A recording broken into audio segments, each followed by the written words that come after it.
இங்கே ஒரு முதலமைச்சர் இருந்தா அவர் செய்தித்தாளிலே பார்த்தா மவுஸ் என்று போட்டிருந்தது.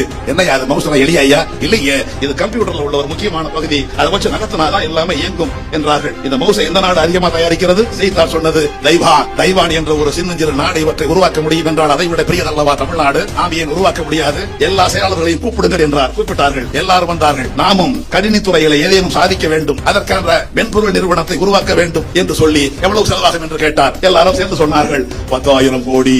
10,000 கோடி கொடுப்பதற்கு எந்த பொதுத்துறை நிறுவனம் முன் வருகிறது என்று ஒவ்வொரு முறையாக கேட்டார். நாங்க ஒரு 1000 கோடி, நாங்க ஒரு 50 கோடி, சரிப்பட நாங்க ஒரு 200 பொருந்தார். அதிகமா நான் 5000 கோடி கொடுப்பேன். டிட்கோ எழுதியா? டிட்கோ TID அடிக்கோடு போடு, TID CO விட்டு அடுத்து 5000 கோடி கொடுப்பா. எல்காட் அதை எழுது EL, அந்த TID EL ரெண்டையும் சேர்த்து பேரா வச்சிருங்க. அதான் டைடல் பார்க். இன்றைக்கு அதை அறிவித்தவர் தான் முத்தமிழறிஞர் கலைஞர் அவர்கள்.